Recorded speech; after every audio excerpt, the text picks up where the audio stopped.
A 1993 Chevy C1500 Silverado.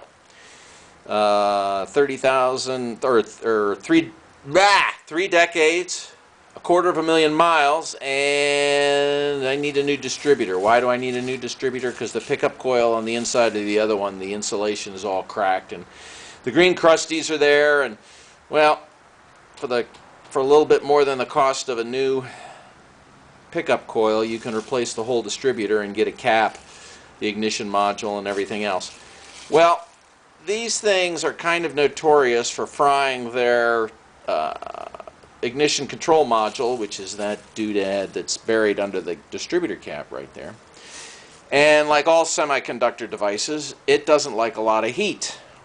Well, I figured before I put this in, that I would aluminum braze a heat sink onto the bottom of the aluminum cup around the distributor, and hopefully that'll take away a whole bunch of heat from that ignition control module. And the ignition control module on these old 350s and associated engines have a problem with the modules fry quite frequently. As a matter of fact, back in the day, DIYers used to carry an extra module in their glove compartment just for that occasion.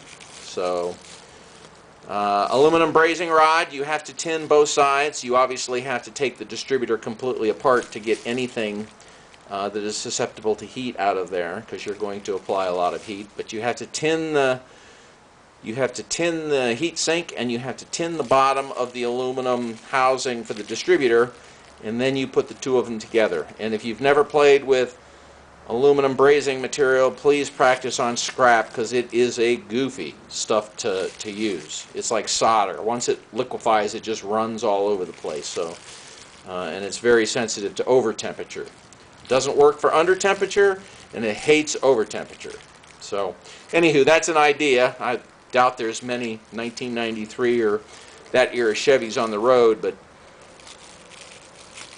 I figured somebody would be interested in the little attempt to get as much heat out of that ignition control module as possible. All right, back at it. The garage pile of projects never ends. See ya.